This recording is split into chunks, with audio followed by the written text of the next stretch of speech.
Hey, welcome back to the Undrafted and Unqualified Fantasy Football Podcast. I'm Anthony. I'm here with Vinny. Got a little bit of a live audience here today as we're in like one of these rooms in the library and they're not exactly soundproof, but we're gonna have some fun with this.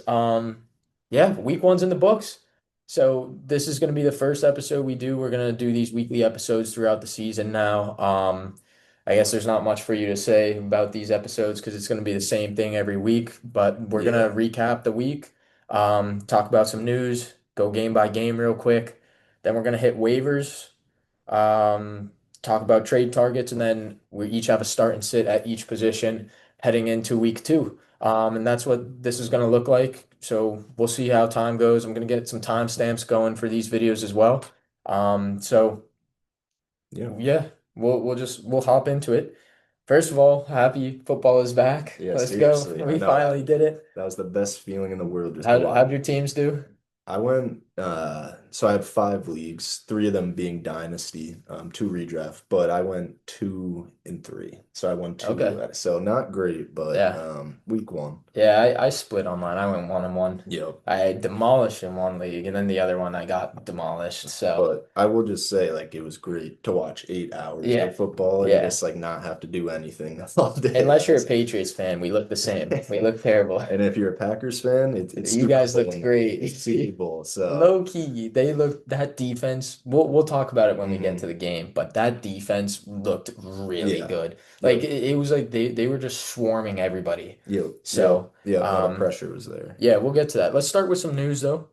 A couple injuries to talk about first. First one, Xavier Worthy. I think he came out. He's day to day. The shoulder, right? Kelsey hit him. Of course, Hmm. his own teammate. Yep. What do you make of Worthy moving forward? Yeah, from what it seems like, it's like um if it was just a pure dislocation, which I think that's I think what that's what that's it the was. case, it's like a 1 to 2 week, but it's just gonna be kind of painful for him Yeah. throughout. If it was a tear, you're looking like at possibly the whole season. So that's, Mhm. news that if it comes out later, potentially has a massive impact. But right now, it's like not a great sign, especially for what he does on the field. He's, not like a getting the ball every down type of person. He's not like a heavy target share person. He's kind of Right. like works off of big plays. So like if he's not on the field as much as he usually is, it hurts his fantasy value like dramatically. So For yeah, I'm sure. definitely worried if I was a Xavier Worthy owner. I think so too. I think the thing about Worthy, um, this dislocation, usually you have to get surgery for it. Yo, So when you're getting surgery for it, like it's a matter of time. They're saying he's day to day, which is good, but like, what does that actually mean? yo. When does he be healthy? So I think I'd definitely be a little worried. I'd maybe hesitate from playing him week two, especially Hmm. against Eagles secondary, but then see how much he plays and then move forward from there. I think the other part that stings is like you drafted Xavier Worthy for these first 6 weeks of dominance Yeah, without right, Rashee without Rice. race. So like the fact that he's battling injury, then Rashee Rice comes back week 7, like that's the part that stings the most is you don't know what it's going to be like with those two on the field again. So Hmm. yeah, overall not great. Yeah. Um, Wheels up for Hollywood. He's the first guy we're gonna mention in the waivers. Wheels up for him. Yeah, seriously. Um, Bowers also, I think he banged up his knee. He's listed as day to day. He wanted to go back in, Hmm. but the doctors held him out. So I think he's gonna be fine. I'm personally not worried about him at all. Yeah, I mean, I should have looked a little more into his injury, but I was seeing like a wide range of things with his injury. Like I saw like ACL potentially, but No, no, it's he's not the he's case. But I was like super worried for a second. I was like, whoa, what is going on? But yeah, it seems like more of a, you know, week to week kind of thing that they're probably going to want to manage just because of how important he is to their offense alone. So Yeah, I yeah, think I think he'll definitely have a questionable tag, but I think he'll be good to go. I think his yeah, wheels up for Bowers, but at the hopefully. same time, they do have Michael Mayer who performed well. And he was on the So field with Bowers, without yeah, him. I mean, with Bowers right. early, So but he I was think still that hurt that or just goes injured. to your point too. Like if they do want to hold Bowers out, it wouldn't surprise me because they have him there and Yep. you know as a second guy up. Yep. But yeah, I think he's going to be just fine. Yep. Yep. A couple of Niners, Juwan Jennings, we're still waiting to hear. I think they said that's not super serious. but then Kittle hamstring ruled out Yeah, immediately, that and now he was hit terrible. IR. So that sucks for Kittle owners. Yeah, We'll talk about a couple tight ends in the waivers section. You could go pick up. So that's going to be important to pay attention to because you're without now your stud tight end you drafted in the first 4 rounds most likely. yeah. So you're without him for 4 weeks. So And just the start that he had, it was like, wow, oh yeah, we're picking up touchdown. right where Yeah, we left off. I mean, this guy had 12 points in the first 5 minutes, yeah, so it stings a lot. But as a CMC, I know you own C, like yeah, it's just yeah. this guy. Of course, a word with injuries was CMC, but I mean, this guy could break fantasy again with just how much How many target share is opportunities? opening.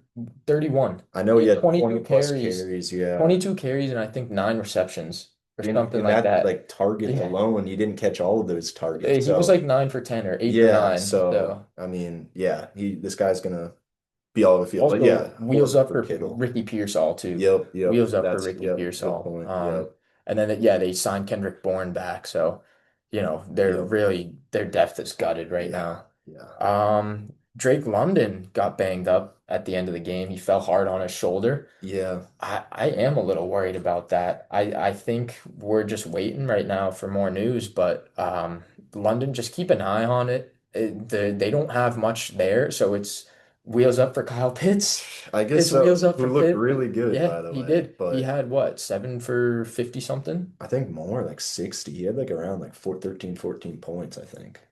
I could be Yeah, wrong, I but think I mean, we'll see in the when yeah, we do the yeah, recap, but yeah, he had a solid game. Pitts had a solid yeah, game. really So solid. if London goes down, don't look towards the Falcons. No. Look elsewhere. Yep. But yeah, we just got to keep an eye on that. Same with Evan Engram, who's the last injury we'll talk about. He hurt his calf. I didn't hear much more about that afterwards, but Yeah, yeah, that's not good. Evan no. Engram's been injury prone, so who knows what's going to happen with that. Keep an eye on it. Yep. It was excited for him too. So that's, tight ends got a brutal blow if you took one in like, Yeah. because even Ingram, you kind of had to take in the middle though Round round. eight, Yeah, like something like seven, that. eight Yeah. even. So yeah, it kind of proves even further if you can't get one of these elite guys, which Kittle was an elite guy, It but was, yeah, yeah, unfortunately. sometimes you're gonna end up in the waiver wire anyways, even if you Yep. waste an early pick. So but yeah, the injuries are It's never just the way fun. fantasy goes. Yeah. Yeah, and lastly for the news, Tank Bigsby got traded over to Yeah. Philly. Yeah. We saw ETN was the main ball carrier in Jacksonville on Sunday, and it was like, wow, this guy looks good. 16 carries, 140 something yards. Like Yep. that, he was really good. Tank Bigsby, again, we'll talk about it when we hit the recap, but he was not on the field that often. Yeah. And then, they must have said we like what we see from ETN. We have Mhm. Bashal Tootin in the wings as well, and let's go trade Tank Bigsby. And then in terms of Philly, they're just stockpiling all these guys. I Like, know. I know. Yeah, I guess in terms of Jacksonville, it was like a really good sign to like get one of those ambiguous backfields like figured hmm out almost instantly. Like yeah, it's yeah, pretty clear that Travis Etienne was Liam Cohen's guy. And I don't like it was kind of crazy that after 1 week they were just yeah. comfortable, like because everyone was like it's Bigsby, it's season, it's Etienne season, it's Tootin season. hmm It came pretty clear that like Bigsby was the odd man out. Yep, So I guess that's a good thing for ETN owners and Bigsby owners. You kind of got screwed unless there's a yep. Saquon injury. Um, he doesn't really have any value at all. He shouldn't really be rosters unless you're really worried about a Saquon handcuff. But even in hmm that case, they used Shipley with Saquon last week. So, I think because Shipley got hurt, they're like, oh, oh, did he? I didn't yeah, even know he went Shipley down. Shipley Okay, got banged up, which okay, is why they brought him in. okay, That's my gotcha. guess. But also, they're just getting as much talent as they can. That's what the Eagles have been doing all Yep. offseason. This is like the fourth trade in the last week for them. So, Yeah. So, but I think definitely a downgrade because people thought of yeah, Thanks yeah, Bigsby as possibly the 1A there. yeah. And so that's I kind of a definitely did at crazy one move. point. So, Yeah. I bet an anytime touchdown on Bigsby last week. That did yeah, not go well. But brutal. yeah, But all right, that's it for the news. Let's just hop into the recap. We're gonna try and hit teams as quickly as possible. Talk about these guys if we're worried, whatnot. So we're gonna start with the Thursday night game from last week, Cowboys Eagles. And yeah, we're just gonna try and hit these pretty quickly because we got a lot of teams to get through. yep. So I think the big name is Javonte Williams. I Yeah. think a big question was who's going to be the primary running Yeah, back in that 15 for offense. 54 and two touchdowns. The touchdown saved his fantasy game for sure Yep. because you'd think of someone with two touchdowns, they're putting up a monster game. He had 20 He something had 20 points. something. Yeah, Yep. so like not a crazy game, and in most leagues you probably didn't start him. Right. So he's probably on your bench, but I think it is his It backfield. is. It is They made that 77% of pretty snaps. obvious. So yeah, it was like, oh, is Javonte gonna get 50, 60%, 77% of snaps? That's almost an 80% snap share. That's great. You love to see that from Javonte. Also, Jaden Blue was a healthy and active. Yeah, So I talked up drafting him because I liked what I saw. a lot of people But did. yeah, it doesn't look like he'll be on the field at least until there's an injury or something for Yep, the time being. I thought Dak looked great, even though he only threw for 188 yards, no yep. touchdowns. I thought he looked great. Um, so yeah, excited to see what he can do moving forward. See the receivers. Yeah, CD had a CD's monster yeah, game. CD's CD. But I mean, it was the fact that he put up 18 something points, looked like easily, and he had Three, four three or drop, four four massive drop. drops that Yeah. if he like hauls those in, he's looking at a 25-point game. Yep. So yeah, I mean, he looked really good. I don't know. You shouldn't be worried at all if that, I mean, the drops you never No. want to see, but a guy that gets his type of volume, they're going to happen. Yep. So very CD looked really good. Yep. Pickens a little bit of a dud. Pickens was underwhelming, 3 for 30. I'm not worried about it. I'm not I think either. we both talked about this, right, with Dak and Pickens. They both looked good. And, this is the first, it's a new offense for Pickens. You. Give him a week. I think he's going to be fine. Also, they just played Philly, and that offense as a whole looked good. They lost by 4 to the defending champs, who still look unbelievable. So I think You. Pickens, you could even categorize as a buy low if you want to. I think Yep. he's going to be just fine. Jake Ferguson, he'll be a fine tight end as well. Yep. Yeah, pretty standard offense here. Let's talk about the Eagles. Jalen Hurts, his stat Monster. line, yeah, it was unreal. He threw for what, 152 yards, only 4 incompletions, but then he ran 14 times for 62 yards, 2 touchdowns. Hmm. This is what you're going to get out of Hurts. It's the rushing touchdowns. Barkley, 18 for 60, 1 touchdown, couple passes. Yeah, he caught the ball 4 times for 24 yards. That's what we might see more this year out of Barkley. And if we do Yep. see that, he's going to be so good this year. I Because if this was a close game, they couldn't just run the ball the whole time. So, Yeah, honestly, like it shows Saquon's like ability in fantasy. He had a pretty bad game overall, like oh, no, efficiency I wise. I wouldn't mean, even say it was bad. I would just say like it felt very underwhelming yeah. for knowing who Saquon is, I mean, yet he produced. 3 yards a carry, and like, but he was very involved in the Hmm. passing game. 4 for 24, which we didn't see much of last year. So like that was it. But I also saw them mix in guys like Will Shipley, AJ Dillon. You could tell that it's a focus for them to like manage his workload so he's ready for a full season. But he's still going to be a monster. I think he Yep. showed that like this was a down game, and he was still probably a top 10 RB finish this week. So. Right. But the big note for this game, for the Eagles specifically, was, I The don't think any receiver. of us pictured Jahan Dotson being the leading receiver for the Eagles. Yep. Both Devonta Smith and AJ Brown had major duds, especially AJ Brown, who only had one target or two targets on one Yeah. reception.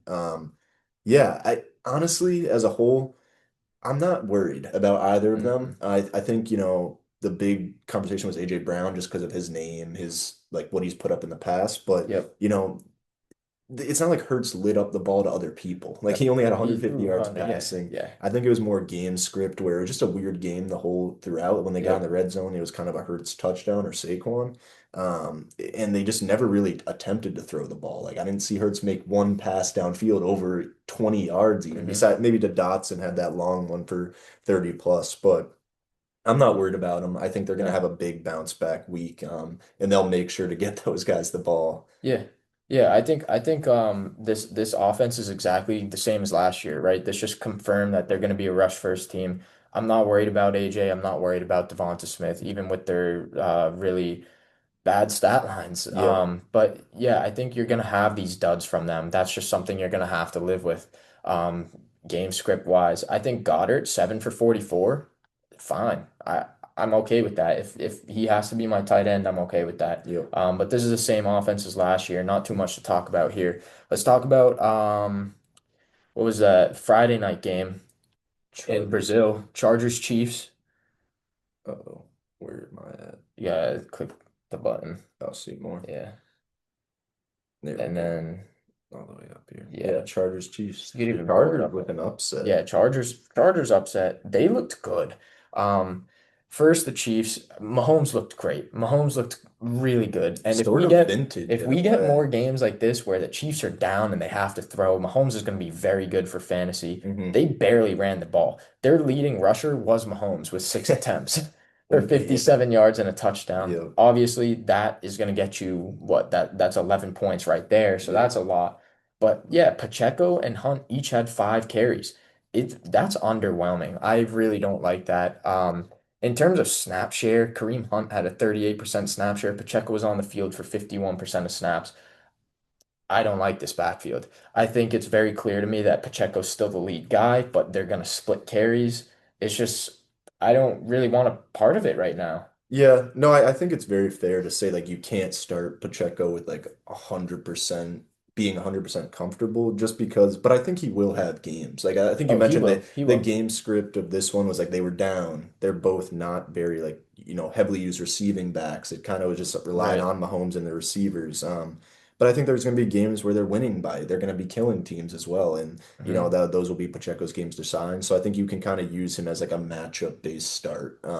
Yep. Where if it's a, really poor team that the Chiefs are going to kill, I think you feel comfortable starting Isaiah Pacheco and hoping that he gets a touchdown. So, Yep. but yeah, not a great game from them. Yeah, in terms of the receiving, Hollywood 10 for 99 on 16 targets. Yeah, pick him up everywhere you can. Yeah. He is like the number one priority player in all of waivers this week. He's just until Rice gets back, I think he's going to continue to eat. He was on the field for 93% of snaps. He's the number one there. Even Yep. Juju had 5 for 55. I am a little worried about Kelsey. Two Yep. for 47 and one. That touchdown saved his day, but it was an underwhelming performance otherwise. Yeah, no, Kelsey definitely is a little worrisome just because of the fact that in years past, like if Mahomes is throwing the ball, what did he have? 39 39 times? attempts, Bet yeah. 10 of those are going to Kelsey. I mean, Right. at least. And Yeah. so He threw the them all. fact that It was all to Hollywood. It was like a Yeah. 42% Yeah, snap share for him. exactly. So like the fact that, he's having these like if Mahomes is having these vintage kind of volume days where he's throwing the ball so much and Kelsey's not benefiting from it, that is a little worrisome. But Yep. we'll see. It's still Mahomes' A guy. I bright think spot. you can still start him, but Yeah, bright spot. He was on the field for 84% of snaps. yeah, So he's still exactly. There's heavily no one utilized. challenging Right. him, which is you're right, a good bright spot. Yeah, the Chargers looked unreal on every level. Herbert, 25 for Monster. 34, 318 yards, 3 touchdowns. He ran for 32 yards 7 times. I thought that is a really nice piece because if he's using his legs 7 times, that's huge. Hampton, 15 for 48. Very underwhelming, but I'm not worried. You'll see this as a theme with all rookies, specifically the running backs. But they're not gonna come out the gate like unbelievable. And so Hampton had a little bit of an underwhelming day, but I'm really not worried about it. Yeah, I would say So the biggest reason not to be worried about Hampton is because of the fact that Najee, which was beforehand supposed to be, or promoted as like a split backfield in a way, yeah, Najee only had one carry. he had 18% of snaps where when Hampton had 80. Yeah, So I'm not exactly. worried at all So about Hampton. he'll have his Bell day. cow. Yep. The receivers, it was a Quentin Johnston throwing. It was kind of an all-around day Yeah. for that room. Quentin Johnston had 5 for 79 and two. Ladd had 6 for 74, and Keenan Allen had 7 for 68 and a touchdown. So I Yep. mean, I think, it was pretty clear that even in a day where Ladd doesn't score, he's the alpha there, in my Yep. opinion. Yep. But I think so. I think QJ and Keenan Allen are gonna have their days off and on where like Yep. you kind of play the matchups, but overall you can't really predict unless we start seeing true production on a constant basis week to week. You Hmm. can't really predict with those two. I think it's just gonna be either or. It's tough though because Huge plays the outside, right? Hmm. And you can see this here in the snap percentage, right? Because Ladd played 85% of snaps, Huge played 82.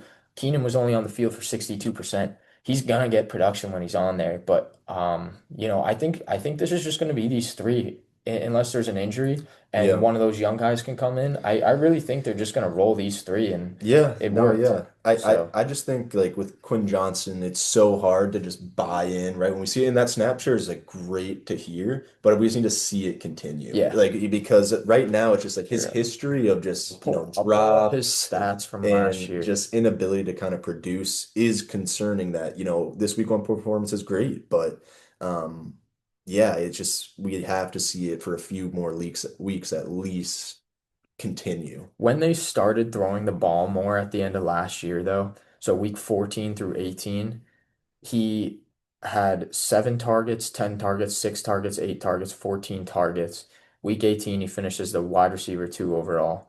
Um, he had 15 points, 4, 9, and then 31. Mhm. So I think it's possible that he could continue producing and he'll have those duds. No, it's definitely possible, yeah. But But he's kind of fits into that boom bust role where like, definitely, but he definitely. also got the volume. It's not like he had 2 catches for 2 touchdowns. Like the guy, he had 5 five for receptions and 79. it was Yeah. down the field. One more thing I will say about Herbert, just because I did have him as a value earlier on the season, and I kind of spoke to the fact that if he mixes that efficiency with volume, like Yeah. it's gonna He take off. got And this is it. a perfect Yeah. example. Like the guy, he threw it 34 times, which he rarely threw for that close to 40 number Right. last year. So that efficiency is always there, but the volume finally came, and like I think the Chargers realized, like, hey, listen, Justin Herbert's That amazing, was the end and of if we last want to year. win Yeah. games against these good teams, we have to use him like we can.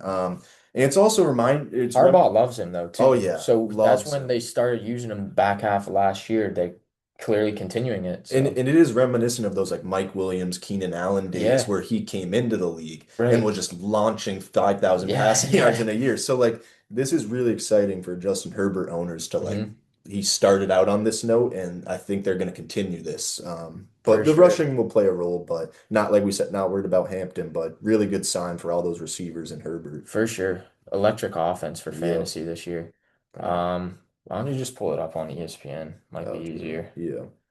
But next game, I think Yeah, we had now we're Dolphins. into the Sunday games here. So the first So one I think was Dolphins. once we get this pulled up. We'll just go with All right, Buck. but yeah, Bucks Falcons. Yeah, just hit the box score there. Who are we talking about first? Uh, you know, Tampa. yeah, it was a little bit of a weird game for Tampa was for underwhelming. Baker. I mean, he had a Yeah, good day fantasy-wise, threw for 3 touchdowns, but like only 167 yards. He yeah, wasn't very efficient, only no, completed just over 50% of his passes. right. But I think the real star and so a person that so many people wanted Igbuka, to happen is Igbuka. He caught 2 touchdowns, 4 for 67. Was I don't know a snap share. I assumed that he was 93. all over the He field. was Yeah. on there. Mike Evans was 83, and then the rest. Yeah, but yeah, I mean Mike Evans, I think it's gonna be hard, but don't get too high on Igbuka. There's gonna be receiving options like Mike Evans, who is a touchdown scorer. Godwin's still coming back, so like Hmm. this seems like it's a very positive sign that like they want to get this guy the ball. But you know, I think you have to temper expectations a little bit. I don't think this is gonna be a weekly occurrence for him, but I agree. The 6 targets really is that's underwhelming. yeah, yeah, So, exactly. yeah, I think Mike's gonna be okay. I think, 5 for 51, that's fine. I like that Bucky was the workhorse.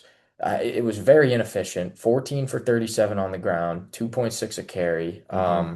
He had 4 receptions, 8 yards, 1 touchdown. That's what I liked. He kind of took Rashad White's receiving role. So he is the workhorse, 76% of snaps.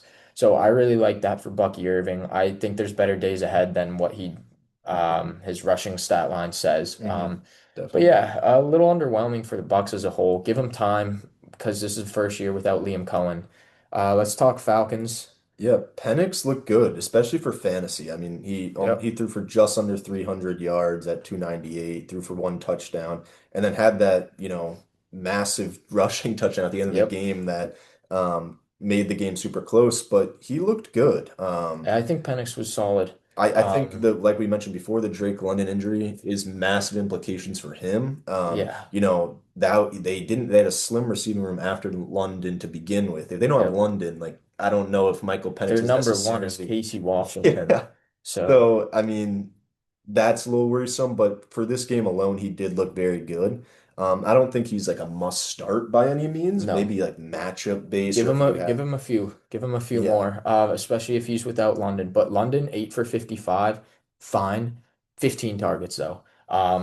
This yeah, is what we've talked about all yeah, offseason. This is why I've loved Drake London and 15 targets. If he's getting that, if his shoulder's okay, he's gonna eat. yep, Kyle Pitts, 7 for 59. Solid outing, really solid outing. yep. Bijan was really inefficient on the ground, 12 for 24. They also gave I, Algier 10 carries, I don't know which what I they're don't know doing. why, dude. I hate that they're doing because Algier also only played 25% of snaps and Bijan played 83. So I'm not worried about Bijan, but underwhelming day for Bijan on the ground, but he had 6 receptions for 100 yards and that huge touchdown to That's the start the first game. touchdown of fantasy, I Yeah. think, or maybe So not third, or it on was, Sunday. yeah, Well, it on was for Sunday, I Sunday, yeah. guess. But So, yeah, I'm not worried about Bijan, and it's good to see he's getting the receiving work. That he could also get a boost if Drake London is out, yeah, absolutely. but yeah, really underwhelming rushing wise for both him and Bucky, who I Yep. have on one team together, but Yeah, yeah, no, you still had a good they worked day. out. Yeah, But, just to go back to Pitts for a second, I don't really know if this is like like a fake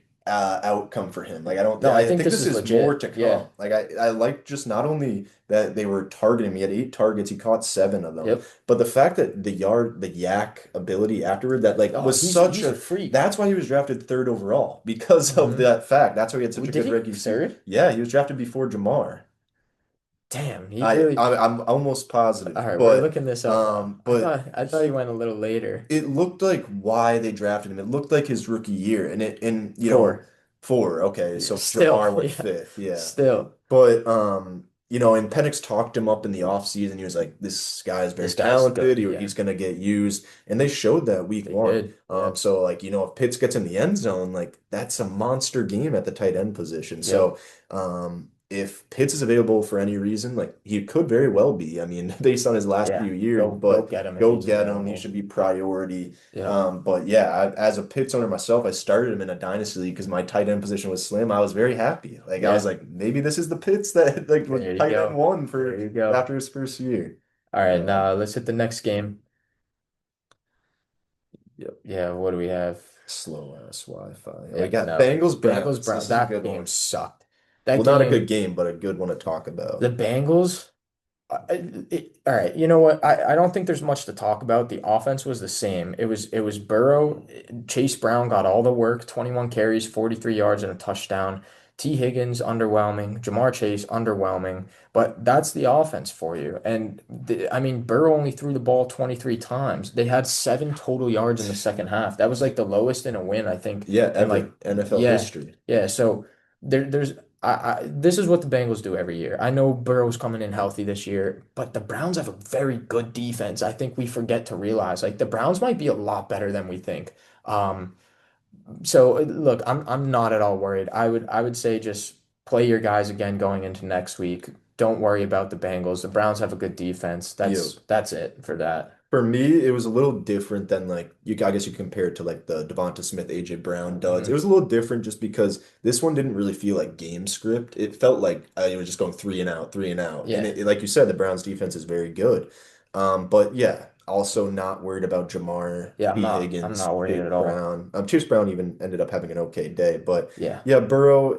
I don't know. It was just an absolute dud.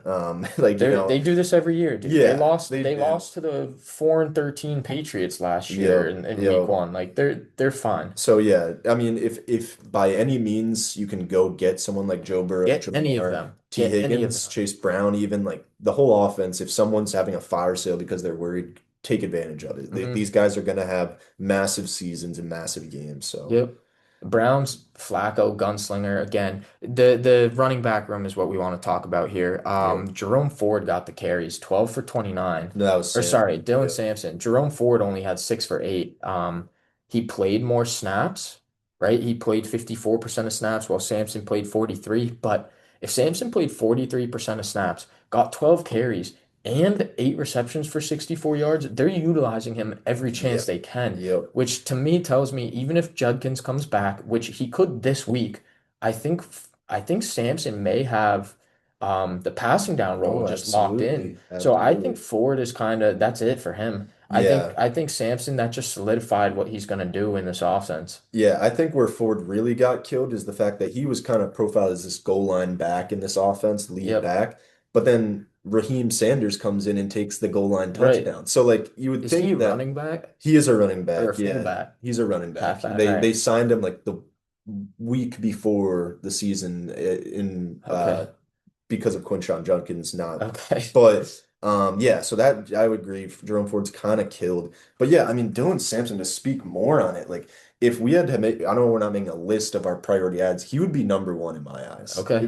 Be just because of the fact, like you mentioned, that receiving work, Number Judkins. one running back for Oh sure. yeah, Oh yeah, yeah. absolutely. Maybe yeah, maybe not overall, but like that receiving work is what we look That's for. huge. Like every running back, I talked about RJ Harvey, Travion Henderson Hmm. before the season. It's that receiving role day one. And if you can mix, and he even led the team in carries, so like that's gonna be there too until Yep. Judkins is a full go. But Yep. even when Judkins is back, like Sampson has a established role that they feel very strongly about with 8 catches for Yeah. 64 yards. I mean, we could be seeing like an Austin Eckler role, He's like really inefficient though as a runner. That's the only thing. So which is okay. I think though, as long as he's getting receiving work, he's going to be a viable flex week in, week out. Yeah, yeah. Feels like Rashad White from last year in my eyes. Yeah, no, yep, absolutely. Receiving wise, it's Judy and Tillman. Both of them had good days. Judy 5 for 66 on 8 targets. Tillman 5 for 52 and one on 8 targets. I thought they both looked good. Those are the two receivers, and then they're running two tight ends most of the time. And Yeah. Njoku underwhelming, but I'm not worried. Harold Fannin though, people are I'm worried about Njoku because Fannin comes out as a rookie 7 for 63. Well, they're running these two tight end sets, and this is why I pull up the snap counts because that's what I think is important to look at. Njoku played 84% of the snaps. Fannin played 72%. I think both of them will have a role in this offense, and Yep. I think you have Judy and Tillman on the outside as well. And each of them, they're each going to have a week at some point. Um, so that might be the toughest thing to predict, but Hmm. I like all of them, in terms of fantasy. If Joe Flacco's the quarterback, he's gonna be slinging it. Oh So yeah, he has that Jameis Winston style. But I yeah, will say, like, hence the name, what do we know? But I had no expectation at all for Harold Fan to no, do what he nobody did. did. No, of Nobody course no did. one Yeah. did, but like I didn't even expect him to get a target. Like I didn't He, know he was on the yeah. field so much in Yeah. two tight end sets, like you mentioned. 72%. They were using him in the backfield, running a little like motion Yep. pre-snap, and like, it was crazy. So he's definitely an exciting name to go forward, but. Yep. Like we mentioned, like this is a good matchup for the Browns, and they didn't really take advantage of it offensively, Hmm. because the Bengals defense isn't great either. No. So Well, they clearly ate in the receiving room, but yeah, yeah, yeah, that running back room, they need Judkins. So yeah, low key. Judkins, I'm not, neither one of us is mentioning it in the buy lows, but Judkins is probably a buy low in my eyes because yeah, I think he's going to get work as soon as he's in there. definitely. All right, Um, next game here. let's Let's see. keep buzzing through these. We Yeah, got a lot to Dolphins, go. Colts. Yeah. I mean, we could. This could be a quick summary. Tua's ass. Tua has. Tua, well, did you see Xavier Howard came out and said the second they put pressure on him, he went into panic mode. So they knew what they were doing. He's terrible under pressure, Tua. Yep. Achane was the lead rusher with 7 carries. Like that's really concerning. This is a situation where it's like you look at snap count, you're worrying. Throw it all out. They got blown out. They Yeah. literally like they started putting backups in. Zach Wilson played for part of it. I am a little worried about Tyreek Hill and Jalen Waddle. But Achane should be fine in my eyes, and Yeah. I think that's it for the Dolphins. They're a Yeah. bad team though. Yeah, like you said, I wouldn't worry too much about those guys. Tua is a impossible person to understand if you should start him or not. Because like he's No, shown that you can't right now. you can, but he's shown what He he's should be on well, waivers right now, even um, though we know exactly what you yeah, said. but yeah, I mean that's yeah, you're right. For That's the really Colts, it. though, Daniel Jones was the number one until Josh Allen, but he was the number one quarterback on the week. What did he throw? 22 for 29, 272 and a touchdown. Yep, He ran 7 for 26 and 2 touchdowns, yep. which we know he can do. Jonathan Taylor, 18 for 71. Um, I yeah, was encouraged look, by what I saw I Taylor. think I was encouraged from Taylor. I was encouraged from Daniel Jones as a whole for this offense. Pittman was the outside guy, 6 for 80 and a touchdown. Yep, Warren 7 for yep. 76. I think those are the two you want in this offense. I'm worried about Downs. Um, he had 2 for 12. Yep. on 3 targets, 49% of snaps. I was big on him. He kind of feels like he's just a slot guy occasionally. So I think he's another one of those guys that we mentioned that like he's going to have his weeks. yeah, But those are t impossible to predict in right. a lot of ways. So, but I do like the target share that Michael Pittman had and Ty Warren, like you Yep. just said, they're the focal point of that offense. Warren's going to be great. I'm happy with that call right now as a my guy. Yeah, no, I'd be He looks too. good. Yeah, but also I mentioned quickly before we move on, Jonathan Taylor's usage in the passing game was also a little bit of an increase. Like Three for they were looking 27. for Yeah. him Well, more. this is why we He wanted ran Daniel more Jones routes. as quarterback. Exactly. So So yeah, Jonathan how Taylor many looked targets did good. he get? He only had three, but just in terms He of caught them routes all. Who run, like cares? he was out there as an option. Yeah. Where in years past he wasn't. Yeah. I So mean, 3 for 27 is still 5 points. yeah, no, it's a So, great day. But he didn't get in the end zone, which kind of ruined his day, but that'll yep. come. Yep. All right. Jesus, this Wi-Fi. This Wi-Fi is so slow. Raiders, Patriots. Ooh, touchy subject here. Touchy subject. It's fine. We'll get into it. The Patriots looked bad. I'll just do my talk after watching the whole thing. May looked really hesitant a lot of the time. Some of his throws were He great. looked Some like of his rookie year throws, May. yeah, Yep. some of his throws were really hesitant. I think Ramondre looked like booty, 7 for 50. The O-line still looked terrible. Travion looked good, 5 for 27. The second he was in there, there was a lot of juice. He only had 35% of snaps compared to Stevenson getting 65. That will start to switch. Again, rookie running backs, give them time. Yep. I sat him in the league I drafted him in, and I'm glad I made that call. I Yeah, good think call. that was a situation where it's like, just give him time. Once Henderson gets in there, this offense as a whole could improve. Let May get a season on or a game under his belt. Diggs was only on the field for 41% of snaps, had 7 targets, 6 for 57. That's really encouraging to me. Booty looked great, 82% of snaps, 6 for 103 in the receiving game. Hunter Henry, 4 for 66. Also, Henderson, 6 for 24 in the receiving game. So if he's getting that, like 35% of snaps and to still, I think he had 11 PPR points. Like I'm excited for him. Um, but yeah, I think Diggs, Booty, Demario Douglas kind of feels irrelevant now, unfortunately, because Yeah, I he caught loved the him. touchdown, Yeah, but yeah, I you mean, could cut ties with him probably in my eyes. yeah, this is another example of like this is a good matchup for like fantasy This was a purposes. great You want matchup, and this is they one that didn't. you They kind of want didn't. to see for fantasy, like Drake May dominate in a way. Like he didn't have a horrible fantasy outing, but like Well, he threw the ball 46 yeah, times, yeah, and so so you want to see more production from that, which is a little discouraging. But yeah, I mean, Travion was exactly what we kind of expected. Like when we say a yeah. my guy, it's not like week one they're scoring 30 plus points. Like Well, it's with gonna the come. rookies, yeah, we need to give it But time. like it was like we predicted, or everyone predicted, but day one receiving role, 6 for 24 is an amazing start, and Ramondre only having 3 targets to Travion's six. It's a good start. Also, just quick comparison, then we'll talk Raiders. Jahmyr Gibbs, he's been compared to same size, everything. Jahmyr Gibbs had 8 points his first week in the NFL.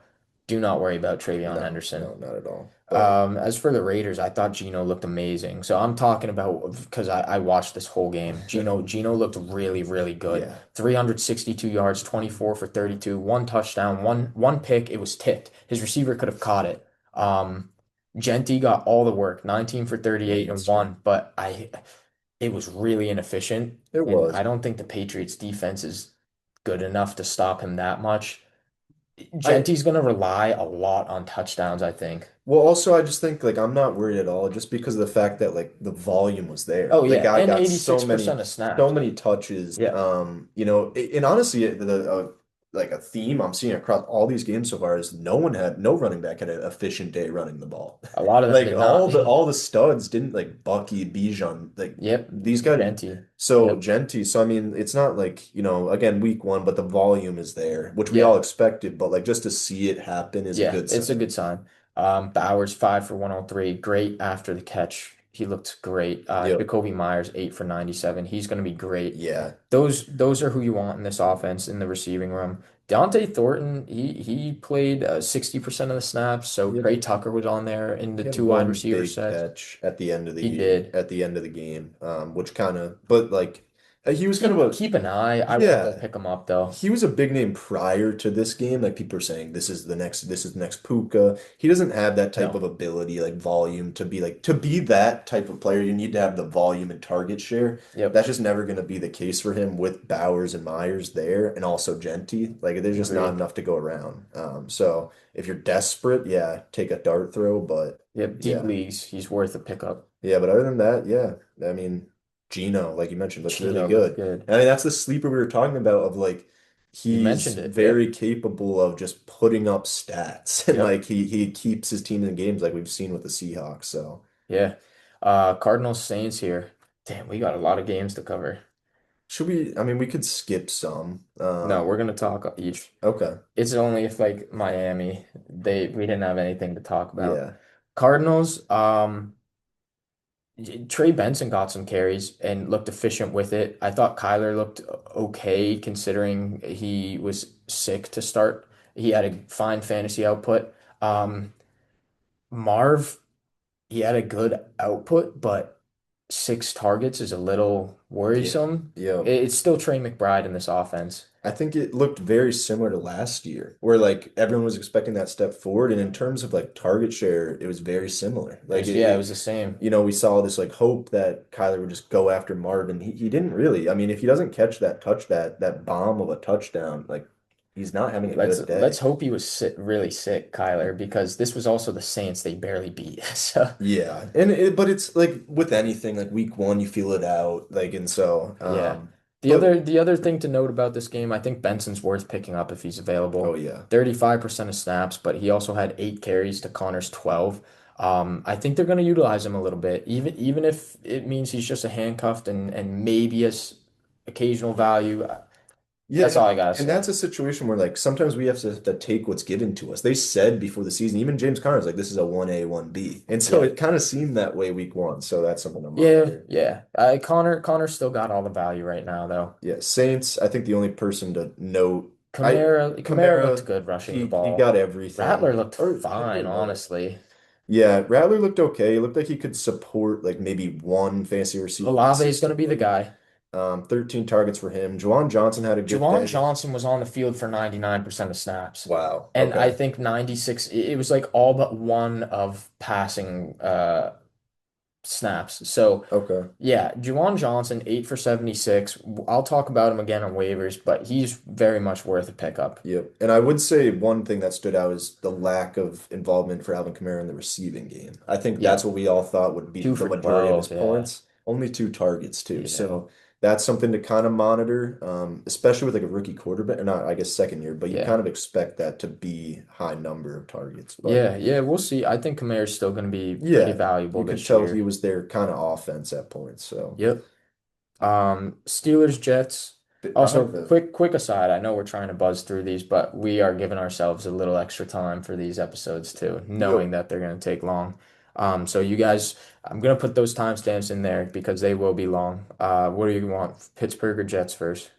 Let's go Pittsburgh. All right. Rodgers looked Oh my vintage. God. And 22 for he 30, was slinging 244 it. and 4.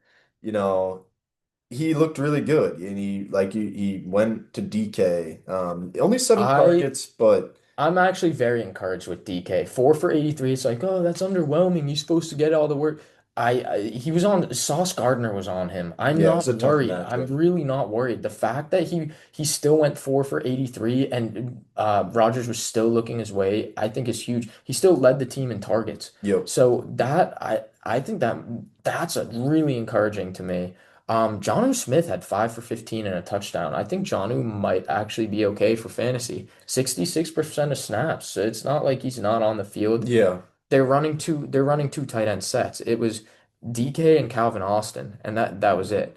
Ben Skoranek was the one to catch a touchdown, but and Yep. Jalen Warren and Jonnu Smith and Calvin Austin, they were the ones catching the touchdowns. But yeah, let's talk about running back room too. Jalen Warren was the lead back, but Kenneth Gainwell got more um, snaps. Yeah, he was on the field a lot.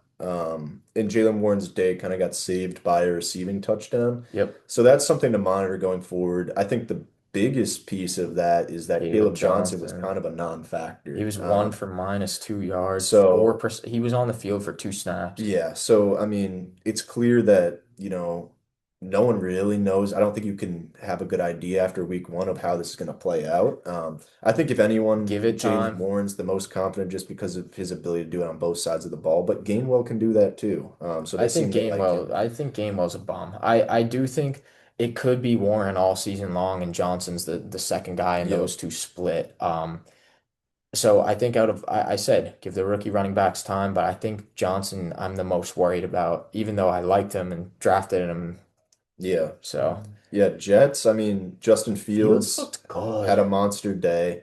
Um, What do you run? 12 for 48, two 12 for touchdowns. That's 48. what, He but threw for he's the 218. fantasy cheat code, man. Like this rushing production is how you get points as a quarterback, and he proved it right then and there. Yeah. I thought Brees looked great. 19 for 107, and it wasn't a split backfield. No. He only did have 58% of the snaps, but damn, he And was good. Braylon Allen took the goal line snap, that's a which little sucks, that but I feel like that could be consistent. Like it I think could. Brees It is gonna could. have to score from outside the 10 if he wants that Yeah. touchdown. The But breakaways. because they're playing a more football mindset of like where the bigger guy that's just a monster is gonna get the Hmm. goal line tar or touches. In terms of receiving, Garrett Garrett Wilson had a really Wilson, good day, caught a long touchdown. 7 for 95 and one on Yeah, 9 9 targets. targets. That means they're catchable. That was what we were worrying about. The other thing about Garrett Wilson, 100% of snaps. That's huge. He's so as long as Fields can put them in the right place for him, I think that's great. And Yep. it wasn't an easy matchup with Ramsey over there. So No. that's a good to note.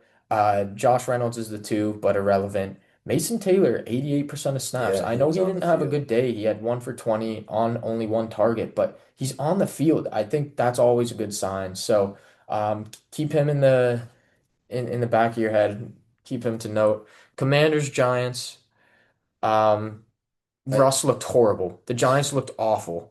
But I think what we can take away from this, Scadaboo's gonna get time. He looked great on that one little run. He trucked two guys. yeah. That was sick. So I can't wait for him to get more. But Tracy was on the field, 74% of snaps. He's the guy as of right now and will be the guy for right now. Neighbors, 5 for 71, underwhelming. He'll be He fine. still had 12 targets. And with a Right. guy like that, like That's you scary I though. just 12 targets, only 5 receptions. Get Dart in, please. no, that's fine. I'm not really worried. I mean, we're also acting like if you want to talk about tough matchups, the Commanders are no sh pushover It's either. Like Lattimore. Yeah. yeah, so but even just the team as a whole, like they have a talented defense. Yeah. They're a good team. Like it's just Russ just he looked the so game bad scripts are going to though. be off. But Neighbors, I just love those clips of him pouting on the bench because he's going to do something with all of that next week. Yeah. So I expect a big week from him.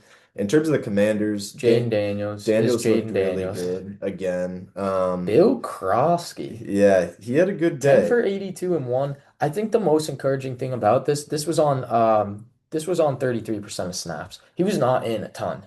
So No. I think that's huge to note. That will increase. He was not one I was like, I really want. I was definitely out, but hey, Eckler only played 47% of snaps. So if he's the guy, Chris Rodriguez was a healthy scratch who Yep. people thought would get the goal line work. Yep. Um, let's talk receiving though, because Terry McLaurin did not have a good day. 2 for 27 on 4 targets. Yep. Debo might fit this offense better. He went 7 for 77. He ran a touchdown and 19-yard rushing touchdown, Hmm. and he had 10 targets. And that's what they like, these short yardage plays. That's Debo's game. I really wonder if it's going to be Debo as the wide receiver one for fantasy from this team. I don't know how we can say that after the year Terry had last year. I mean, just a But there was monster. no one else there. No, That's I the know, thing. but like in terms of, there was few plays where if they connect, Terry's putting up a better stat line than Debo is. So like Yep. then we've seen it connect. It's not like it's a mystery. He had 14 touchdowns last year. So of Yep. course there's going to be a regression, but Terry's someone that I'm not worried about at all. I am a That little Giants worried. defense is also very good. Like they Yeah. had like Jaden Daniels did look like pressured Great. and uncomfortable. He looked great, but like he didn't play how he could normally play, like maybe be more of a pocket passer. He has the rushing ability, but He's also a terrific passer. So I think there's much better weeks ahead for Terry. I am a little Debo, I would worried. temper expectations too. I mean, I don't I know. definitely temper them a little bit, but I think we might see more games like this for Debo. He looked vintage. He looked Yeah, like his no, he old looked self. good. So, next game we have, I think it's Jacksonville, Carolina. Yeah, let's see. Yep, Yep, yep. Jacksonville, Carolina. Ugly game on both sides of the ball. But ETN, we mentioned it already. He's the lead back there. I loved what I saw, but again, temper expectations a little heading into next week because he's not rushing against Carolina next week. Brian Thomas, any worry there? I am not worried. I think Okay. there's a few things. He had the targets. I Seven guess targets. like second behind Travis Hunter on the team. But Hmm. just hearing Liam Cohen talk about him after the game, he went through every 5 plays to targets to Brian Thomas that Trevor Lawrence missed. Yeah, And so like the fact that T-Law's the worry. well, not even the word, but the fact that Liam Cohen took time to for specifically Brian Thomas, like he's gonna get this guy the ball. I mean, Hmm. he scored a touchdown, rushing touchdown. But overall, a couple plays called back. I'm not worried about him. I think he has a big week, Yeah, I don't next think I'm week. worried either. Especially, I think the main reason is Liam Cohen. Like he's gonna get him involved. He Yep. knows how to handle a deep receiving room. So, Yep. yeah, no, I'm not worried. Carolina, Bryce looked bad. Yeah, Really sad, honestly. But Chuba got all the work, 16 for 57. Tet's the one. He had yeah, 5 for 68 on 9 targets. yep. So you like that. Chuba had a receiving touchdown. That's kind of it for this offense. You just gotta hope Bryce Young can turn it around because this sucks against the bad Jacksonville defense. Yeah, I think to go further on Ted, he not only looked good, but like he looked like game-changing type of ability. Oh Like in a yeah, way. yeah. Like he was making He catches, looked like unreal that catches. Drake London Yeah. esque kind He of looks guy. like those receivers that like take a step further where like they make quarterbacks Look look good. Yeah. good. And like so if Ted McMillan's not in this game, Bryce Young's probably benched after the Oh first yeah. half. So that's a really good sign for Ted. And I think he has a good year going forward, I absolutely. agree. We have Denver and Tennessee. So finally we're at the 4 o'clock games. Pretty boring game This overall. game, Bo was not very good. He had a horrible day for fantasy. He threw the ball 40 times, touchdown, 2 picks. Um, Sutton was great. 95% of snaps too. Yeah. 6 for 61 and a touchdown. He's going to be great. Keep an eye on Ingram. I'm worried about that. In terms of the running back room, Harvey looked a lot better than Dobbins. 6 for 70. That's huge. And he only Yep. played 29% of snaps. But right now, Dobbins is still the lead back there. 16 for 63 and a touchdown. So expect more of that for the time Yeah. being. Sean Payton is a really weird coach when it comes to that stuff, and it's been successful. You can't critique it. But Hmm. like you said, Harvey, like I am a little worried of the fact that he wasn't involved in the passing game Not week at all. Did he one. get any He had targets? one reception on one target. Oof. So like he wasn't very involved in week one, which is kind of what I thought would be the case. But he showed that home run ability. Like he almost broke off a Right. 70-yard touchdown that ended up being for 50 yards.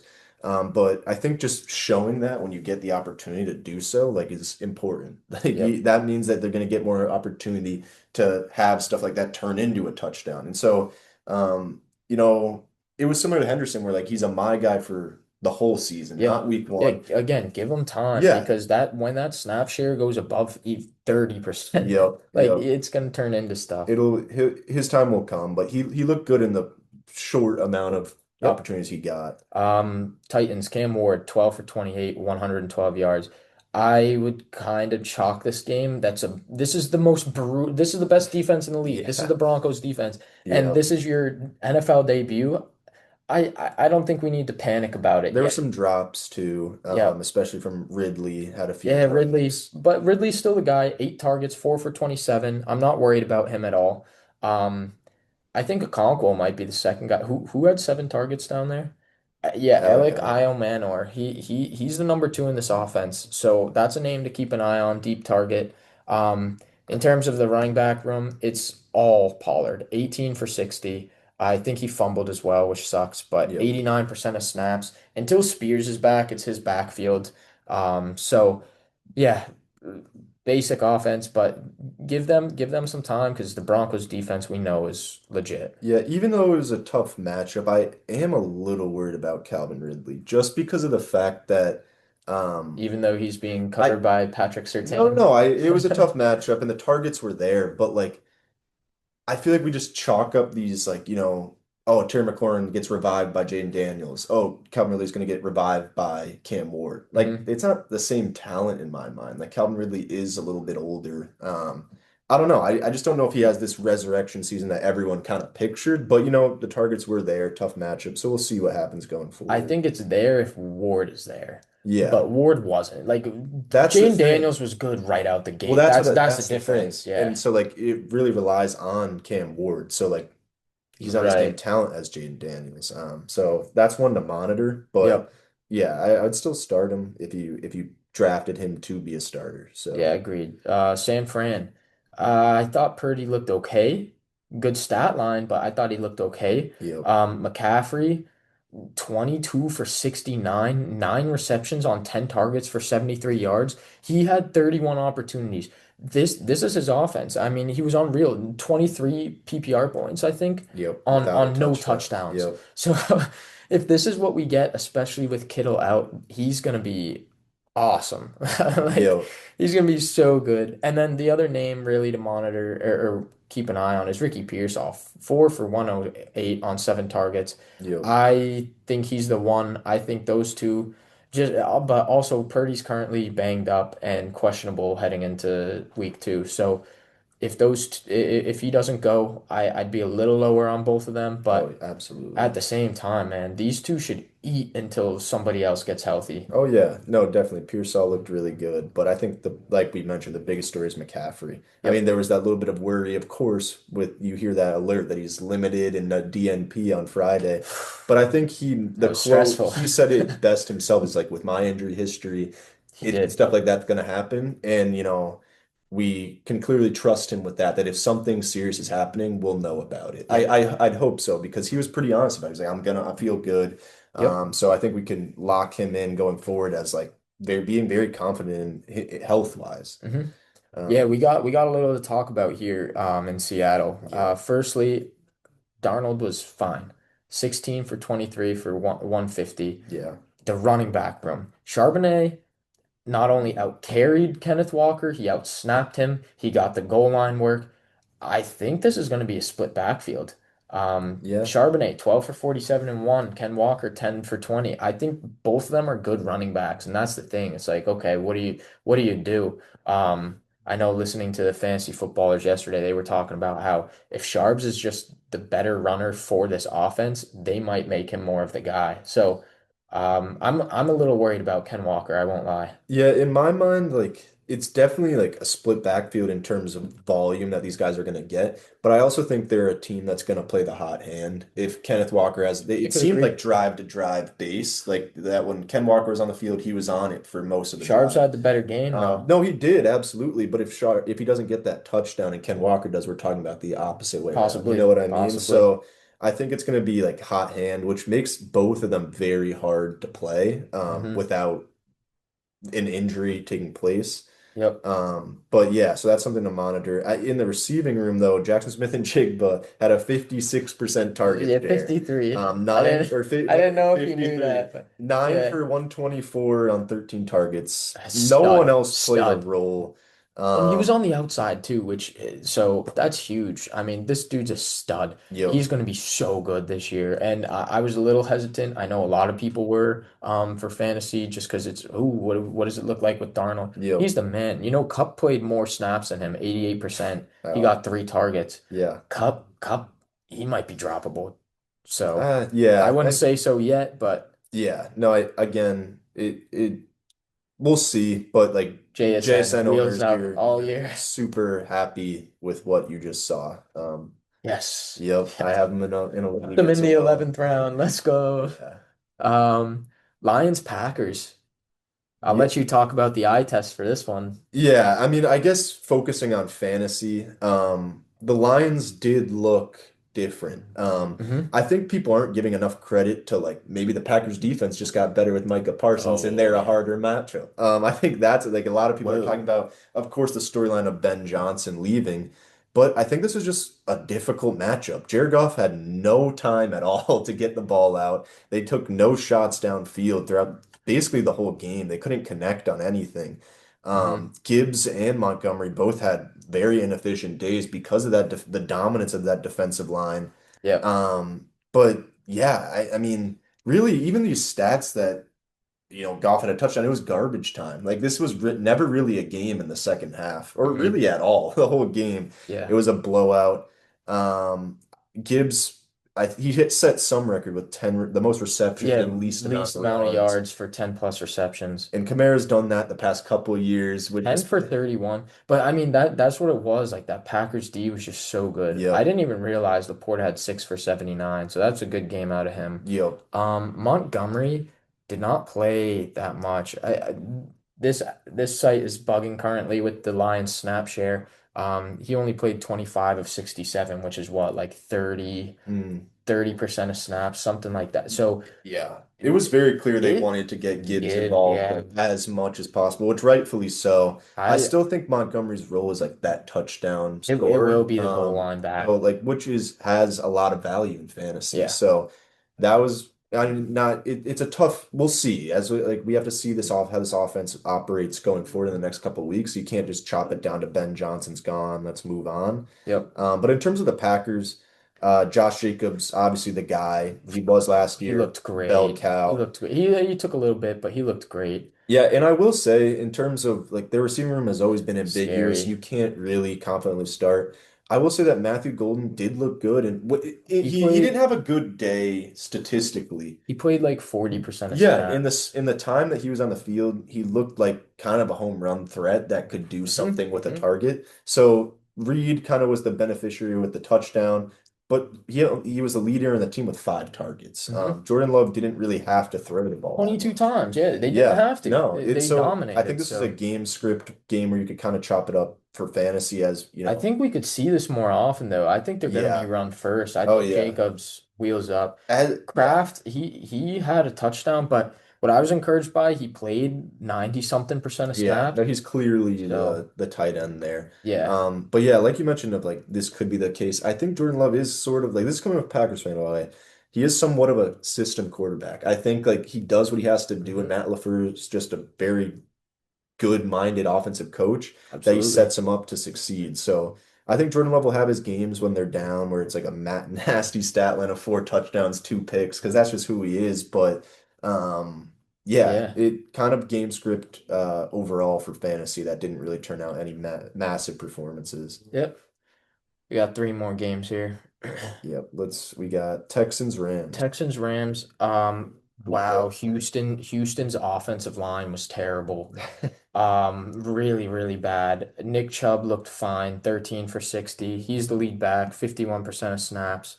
Um, Nico, Dud. Nico was a dud. I'm I'm I'm a little worried for that offensive line as a whole. I Mhm. know the Rams have a good pass rush, but man, that's a bad O-line, probably the worst in the league. So Mhm.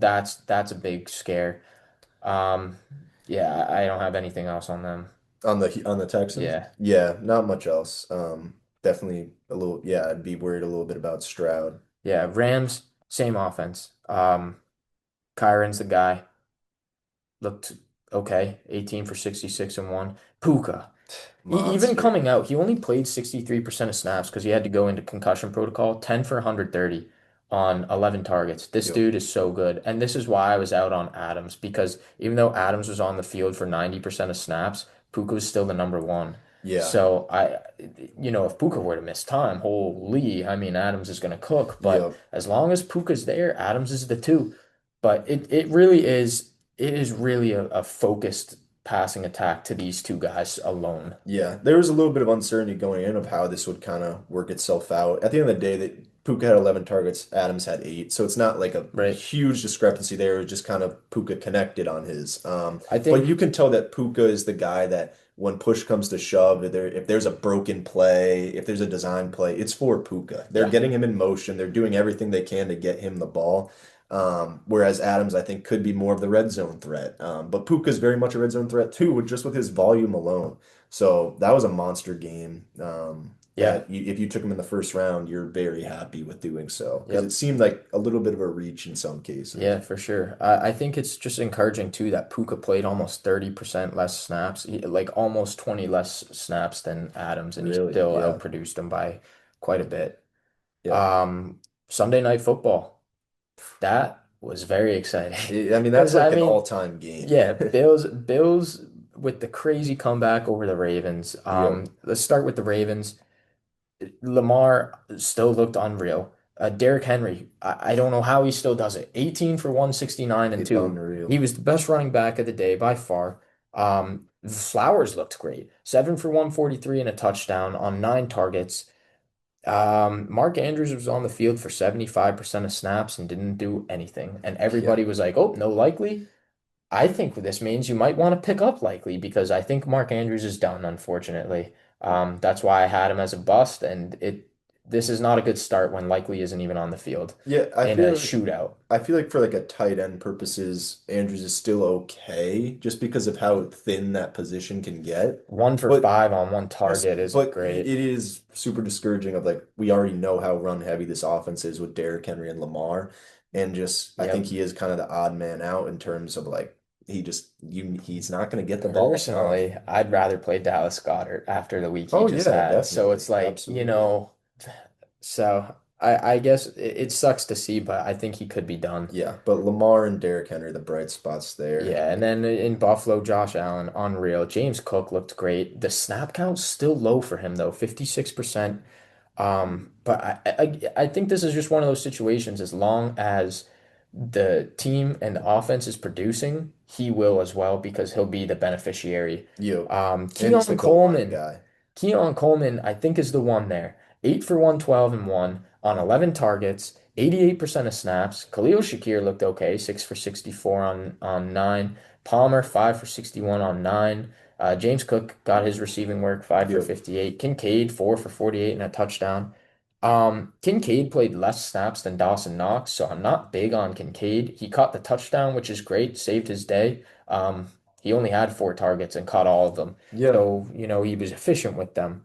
But yeah, I think Keon, Shakir could both have a lot of value and potentially even Palmer. I mean, they had to throw a lot, so I'd like to see them play a little bit of an easier team. We know both of these teams are Super Bowl contenders this year, which Yeah. is why both were able to produce so much. But yeah, it's really exciting game for both sides. Yeah, Keon looked really good, like you mentioned. I'm not sure. Like I think you could say he's the one, and I wouldn't argue with you, but the other guys did get 9 targets from Shakir and Palmer respectively. And also Coleman's touchdown was a little bit of like it was a tip pass that wasn't intended for him. And like, Hmm.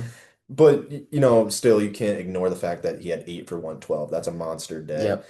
I just think one takeaway I had from this game is like Josh Allen, you could argue should be a middle of the second round fantasy pick. I mean, this guy, I think you so. could even say the same for Lamar, but like Josh Allen, MVP for a reason. Josh Allen is such a monster and he just does it consistently. Like you're gonna get just these massive games. So take him as early as you Right. want in my Yeah. mind. Like I don't know. Both of them were very good this week. Yep, And then you yep. had the random ones like Fields, Daniel Jones, but these two were still at the Yeah. top too. But I mean, the So passing from Allen is really where it differentiates him. I 394 and mean, 2.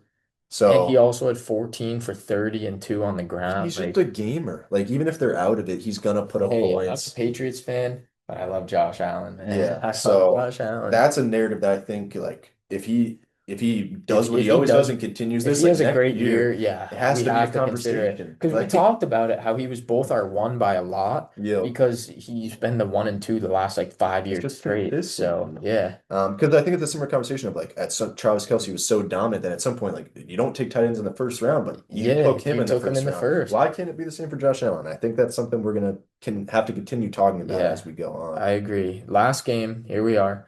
Um, So yeah, I think just getting into this first episode, the recap is definitely going to take a long time. So these episodes are going to be long, but I'll get those timestamps in there for sure, and it'll make it a lot easier to watch through the whole thing. Yep. And we'll get better. I know the first few games we definitely took a little more time, so Yep. we'll get better at that for sure. But yeah, let's get into this last one before we move on to the next thing. JJ McCarthy, I thought I thought McCarthy looked okay Yeah. in the second half. In the Yep. first half, he looked terrible. I'm like, damn, this guy isn't very good, but he looked pretty good, and he had the rushing touchdown in that second half. I think, give him time. The Bears are a solid defense. I I'm okay with it. I think Kevin O'Connell's the real story here is he's always getting his QBs to produce. Yeah. So I also think you have to like recognize that he is a rookie this year. yeah, he Like is. so This it was his you have first NFL yeah, game. exactly. So you Yeah, have to think about him in the same light of like how we thought of guys like Drake May last year, Bo right. Nix, or like of course he's not going to come out and light it up. And the way but like you mentioned this what stood out to me is like Kevin O'Connell is just a mastermind. Like Yeah, like you said, JJ McCarthy looked very uncomfortable and Kevin O'Connell made sure to make him he's more comfortable comfortable. and he Yeah. made the plays he needed to make. So I think that's a good sign for him. I think he was reminded that Justin Jefferson's on his team. Yeah, and Jefferson, didn't have a great day. Underwhelming, Touchdown but saved him, but again, he threw what, 20 times, right? Yeah, 20, 20. 20 attempts. Yep. And Justin Jefferson had seven of those targets. Yep. So that's like a 40% Yeah, target share, 30. something like Yeah. that. So they're So, gonna open this up though. Like oh they yeah, just trusting O'Connell and his, track record. JD McCarthy will throw the they'll ball be and they fine. will find Justin Jefferson. So I um think we can expect more pass attempts too as the season starts to roll on. mhm. In terms of the running backs, Yeah. Mason and Jones split 50-50% on snaps. Mason was the primary ball carrier though, 15 for 68. He looked good, four and Yeah. a half attempt. Aaron Jones, 8 for 23, but he got the receiving work too, including that receiving touchdown. Yep. So I think both are going to have value, standalone value in this offense. I think so. I really think so. So that's really encouraging if you're an owner of either guy. As for the Bears, Caleb started off unbelievable. He Yeah. started 10 for 10 and then he really cooled off. But yeah, I thought that was encouraging. And then the rushing, the 58 yards and the touchdown. I thought that touchdown looked nice. Yep. So that's encouraging. As for the receiving room, Roma Dunze, he was on the field the most. He had 6 of 9 targets, leading the team in receptions and targets, 37 yards only, but a touchdown with that. DJ Moore, 3 for 68. Olamide Zacchaeus, that's how you pronounce his Yep. name. Yep. 7 targets. He outpaced DJ Moore, 4 for 42. Um, yeah, it's still a Dunze and Moore, but I am a little worried about Moore. I think as we mentioned towards the end of the offseason, it looks like Odunze is the guy there and they're trying to figure out more. So I am a little worried about Moore. I think we are starting to see this already in week one that Odunze is the guy and Moore is the two. Yeah. Yeah, no, I think Bears offense overall, it was a little underwhelming. Like you It was. said, It was. I was watching that game and I remember telling my brother, like, Caleb Williams looks like a monster. Like he was 10 for At 10 first, and yeah. he had the rushing touchdown to start the game. Mhm. But like it looked a lot like their offense last year. I will say. Like again, week one, it's gonna take time, Hey, Ben Johnson though. but it looked like a lot of it for the amount they put into that O-line. Caleb was running for his life every Oh snap, yeah. and he was trying to create, which he is very good at. We knew that from last year. That was a bright spot from last year. But I think the efficiency just has to be better. But in terms of Agreed. like the receiving room, it was kind of what we expected is like a lot to go around. Who catches the touchdown is going to have the big week. Yep.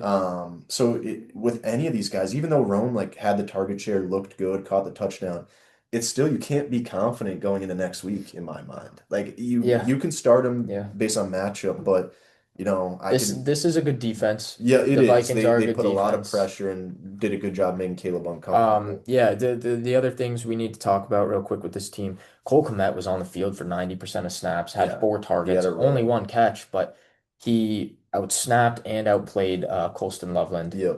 Loveland was on the field for 57% of snaps. I do think we could see a lot of two tight end sets. Luther Burden was only out there 27% of snaps. But I think for right now, it's very simplified as it's Rome and DJ Moore for the Yep. time being. Yep, And definitely. then we didn't mention DeAndre Swift yet. He had 17 17 for carries. 53, which wasn't super efficient, but 81% of snaps and all of the rushing work. I think Yeah. that's really encouraging for Yep. Swift. So yeah, that'll do the recap. Finally, I think I'm gonna try and mark each game, so I got to figure all of that out. But yeah, I'll do it game by game. Let's hit waivers. We mentioned some of these guys already, so some of these we could get through.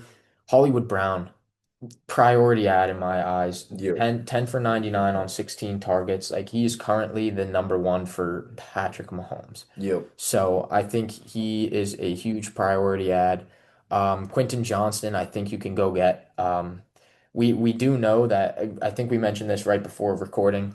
Um, week one breakouts tend to do the best at producing like throughout the rest of the season. So, last year we didn't really have any, and this year it doesn't seem like we have any either. But Yep. if you look back to 2 years ago, Puka and Kyron were both week one breakouts and had monster years.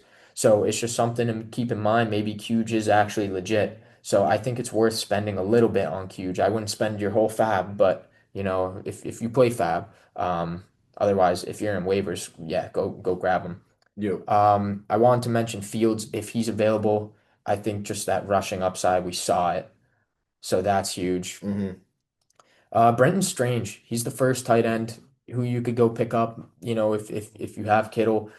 4 for 59, I think, something like that. Like he was the leading receiver in Jacksonville for the week.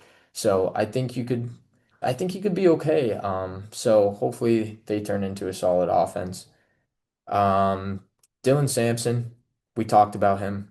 Yeah. I Um, think he's a priority in my yeah, eye. I think he's the number one running back pickup for this week Just for sure. because of the role with or without Quinshon Judkins, he's gonna have the ability to put up fantasy points. So yeah. Agreed. Yeah, and feel free to jump in like that at any time. Yeah. Kayshon Boutte, I talked about how much he was on the field. I think he's worth an ad if you have the space for him or you can drop somebody. Cedric Tillman, we talked about. Juwan Johnson, what did I say? He had like Yeah. 7 for 80 something. He had 15. He was the number one tight end in PPR this week. Wow, On really? no touchdowns. He was Wow. on the field 99% of snaps. I Hmm. think he might be legit. I think he would be my number one tight end pickup for the week. Okay. And then the third tight end, Harold Fannin, we talked about him as well. I think he could be valuable if he continues to be on the field for over 70% of snaps. Yep. He could be valuable. I need to mention Keon Coleman if he's available, if you're in a If shallow he league. is. But yeah, most likely he's not, so we Yeah. won't sit on that one. Penix, if he's available, I think he could be good. We talked about him earlier. Yep. Um, I mean, unless Drake London is out for an extended period of time, I wouldn't waste your time. yeah, Like that's if true. That's yeah. true. Um, Yeah, wow, waivers are easy because we talked about a lot of them Yep. already. Calvin Austin, he was the number one, the number two receiver in Pittsburgh by a lot, and he caught a touchdown. So I think he's probably worth picking up if you believe in this offense and you believe in Rodgers. Hmm. And then lastly, I wanted to bring up Isaiah Likely because I am down on Mark Andrews, but I also think with Likely, he's questionable this week. He could come back and we don't know what that's going to look like. Maybe he comes Hmm. in right away and is productive. So I think if you really need tight end, you're in a deep league, I think Likely is worth a shot. So this is the time to get him. Any other names to add?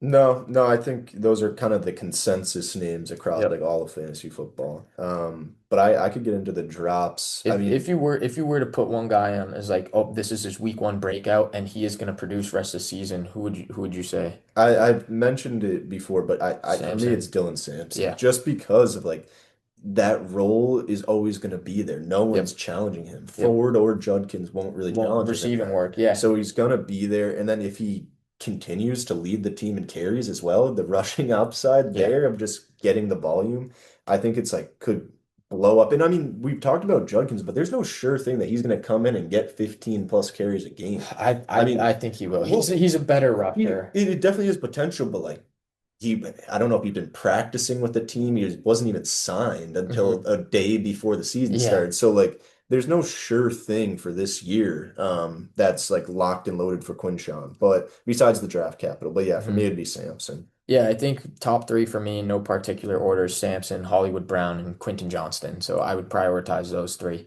Yeah, you can hit the drops. Yeah, we mentioned Tank Bigsby as a part of the Hmm. news. I think he's pretty irrelevant when it comes to Yep. fantasy, just being behind Saquon alone. Hmm. Jerome Ford, I think it's something you can monitor. I would probably personally hold him for this week just to see if it's like the same story for next week. We've seen stuff switch around where it's like game script, but Yep. like after this week one, it wasn't encouraging at all. So I I mean, wouldn't six blame you. six for eight, and then the fact that Judkins is going to come back, Yeah. I'm dropping Ford if I have him Yeah, personally. yeah, yeah, no, that's fair. Jaden Blue, I'd drop just because of the healthy and active isn't a good sign in a running back room that has Javonte Williams as the Devontae lead and Miles back. Sanders, yeah. Um, I think personally, again, it's a rookie running back. I may hold Blue for 1 week. If he's inactive again, I'm cutting him. you, Just because I think he looked good to me, like on the eye test. So that's one of those situations. The rookie running backs you always have to give time. So yep, that's the only thing. If there's somebody else worth picking up, they'll absolutely drop Blue for him. yep. And then yeah, Is last it is one, this Ollie or Ollie. you really? I kind Yeah. of disagree with this one. Okay. Yeah, I mentioned Ollie Gordon because I think Ollie is he was just by far and away the backup to Achan.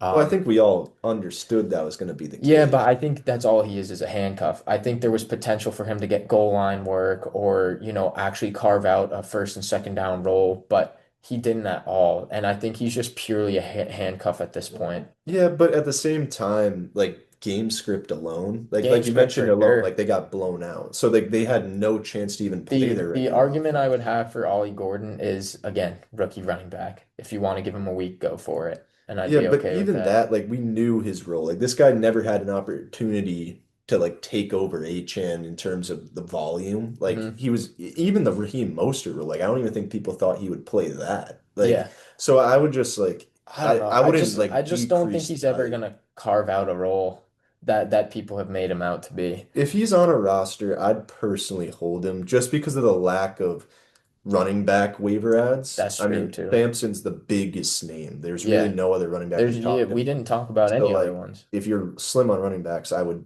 hold out for the time being on Ollie Gordon. That's fair. Yeah, okay. Trade targets. Okay.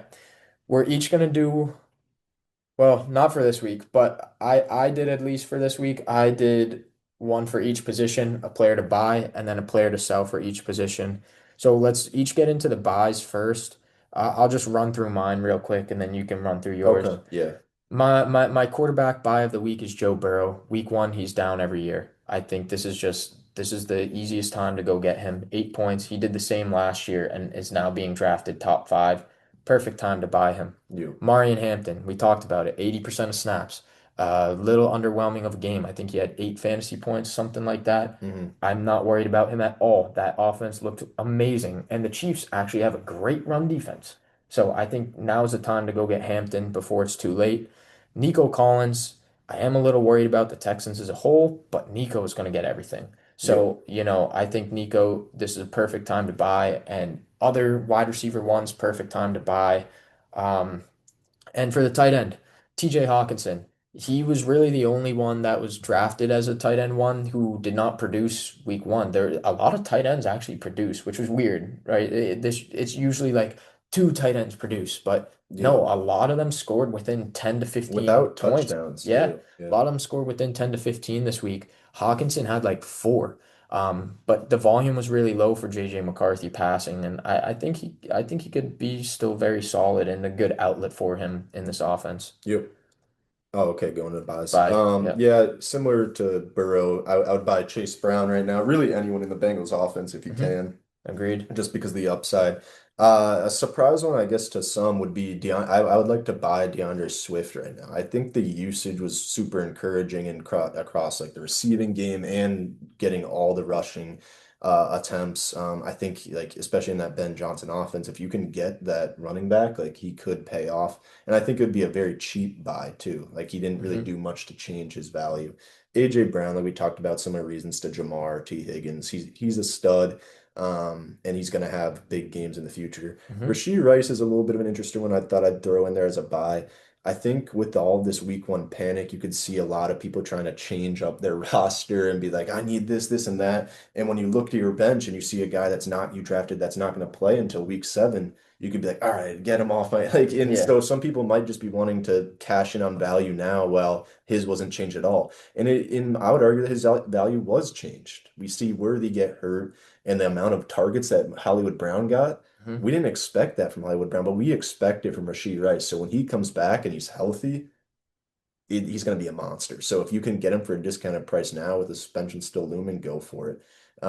Dak, he looked good, like we mentioned. Yeah. That offense Looks is great. still loaded with weapons with Dak. I mean, sorry, with CD and George Pickens. So he's going to have big games. Go get him. Yep. And for the sells, it's a little bit harder to talk sells Yeah. after week one, right? Yep. Because you don't want to panic too much. I'd say sell for quarterback Daniel Jones. I think you could sell him. I think Miami's just a bad team. Hmm. So I don't expect 29 points, including 2 rushing touchdowns every week out of Yep. Daniel Jones. Yep. So this would be the best time to sell him. But at the same time, if he's available, I wouldn't mind you picking him up type thing either. Yep. So tough, but yeah, that would be the quarterback, I'd say. Running back, I said Javonte Williams. I just don't think he's that efficient. And, the 2 touchdowns were there, but at the same time, I don't really think there's a reason to sell him. You could wait a little bit. But if you're like, oh, I'm out on Javonte, this would be the time to go get something for him. Yep. Same with Keenan Allen, I think. Although, again, I don't know if you want to sell a piece of that offense. I just think his snaps being a little bit lower and him cashing in a touchdown this week, you might be able to get something for him. But Hmm. again, this is a situation where I'm not sure I want to sell. Just if I had to, this would be probably the best time. Tight end, though, I definitely am willing to sell Kincaid. I think this is the one guy I'd be willing to sell high on after week one, just because he was outsnapped by Dawson Knox. He was saved by a touchdown. He was efficient, caught all 4 of his targets in a game where Josh Allen threw so many. It was over 40, right? Hmm. So the volume was just crazy, and we know they don't do that every game. This just happened to be against the Ravens. So Yep. I don't think the volume's going to be there enough for Kincaid. So this would be the time to trade him in my eyes. Yeah, I have a couple sells. One name that we met is Quentin Johnston. I think the track record speaks for itself. It's just too, it's there's not enough or he's done so much in the past that's been negative that it's too hard to just go all in on him right now. So if there's someone that really believes that this is his year and he's gonna have a Hmm. career year, I would sell high on him. And this is an interesting name, Marvin Harrison. I view him as a sell right now just because of the fact that we talked about earlier, the offense looks so much similar to last year, where he only got 6 targets. The first read target share was only at 20%. Not really encouraging numbers there. So this is a sell in terms of if you can get an upgrade. Like for example, if you could trade Marvin Harrison for AJ Brown, like I would do that. Hmm. Just because of like week one overreactions. AJ Brown had a bad game. Marvin Harrison had a good game fantasy wise. So if you can make that upgrade, I would go get him, but I wouldn't settle for, worse Yeah, value. I agree. Um, I think just Quentin Johnston. It's kind of like Daniel Jones for me, where it's Yeah, like you yep, could go pick him up and I'd be okay with that. But at the same time, if you could get value for them, now would be the time. yep. Start sits of the week going into week two. So again, I'll put this all down. I know it's a long episode at this point. But yeah, we'll do both of us did do one of each position for both starts and sits. So we'll just bounce back and forth with each start. So we'll do both of our QBs, we'll do both of our running backs, et cetera, et cetera. Then we'll do the sits, same thing. Yep. So my start of the week at quarterback is Joe Burrow. He's playing Jacksonville. This is a get right game. He had a rough week one. I think he's going to absolutely dominate. Hopefully. Start Burrow everywhere. Yep. Your quarterback. Yeah, my quarterback is Herbert versus Las Vegas. I mean, it's just the expectation that this is going to continue. It's a Hmm. good matchup too against Las Vegas. Drake May threw the ball a bunch against Yeah, them because he had to, but he had a good amount of passing yards. he Wasn't did. crazy efficient, but it was still there. The volume's there, so I think it's a good matchup for Herbert to dominate again. Yeah. Running backs. I have James Conner versus Carolina. We saw what ETN did to them last week. Start every running back against Carolina. But James Conner should have a great week this week. So he's my start at running back. Yeah, this one feels like a little bit of cop out, but I went with CMC just because of the Yeah. fact that like this could be a generational day. Like, you Hmm. don't want to speak it, but Kittle down, Juwan Jennings banged up, and what CMC did alone last week. I mean, he's RB1 across all platforms, I Hmm. think. I agree. Wide receiver. I have Garrett Wilson versus the Bills. I think just what we saw out of Zay Flowers going like 7 for 146 and a touchdown is really encouraging. And it hmm just proves that the Bills secondary is decimated like it looked on paper. hmm So I think Wilson could have a very, very good day. And they're gonna have to play down, all Yep. things considered. My receiver is Brian Thomas. I mentioned just seeing Liam Cohen kind of gush about Brian Thomas and how they didn't get him the ball enough. I Hmm. think they come out slinging it against the Cincinnati defense, which again we hope is back to a great offense, but could be a little bit of a shootout. And we see both these offenses kind of flourish, and I think BTJ is the biggest benefactor of that. For sure. Yeah, tight end, sticking with the same offense. I have Brenton Strange. I think, him being the lead receiver for this offense last week was big, and we saw both Njoku and Fannin have production against the Mhm. Bengals. And with both of them producing, that's why I decided to go with Strange for this week. Yep. I went with Hawkinson against Atlanta. Mhm. Had a poor day last night, but I think it's an opportunity for against a not so great defense, which was shown Baker kind of lit them up, not lit them up in the air, but like passing wise through three touchdowns. So I think it's an opportunity for Hawkinson to kind of bounce back and serve as that kind of safety blanket for JJ McCarthy. For sure. Sits of the week.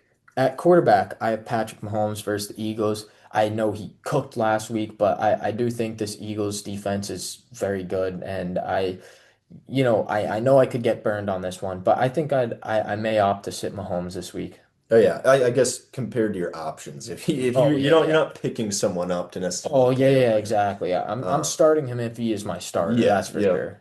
My sit was Daniel Jones. This feels like an easy one, but based off the week he had, some people could be fired up to start him. He's playing Denver this week. That's the Mm, primary reason where I think he's going to get humbled. I think the whole Colts offense is yeah, going to get humbled. I agree. And that should be like just probably a brutal game to watch overall. But Hmm. yeah, I wouldn't start Daniel Jones this week against I Denver. think that's good. I want to mention with Mahomes, it's more of a temper expectations with him That's versus fair. sit Yeah, him. yeah.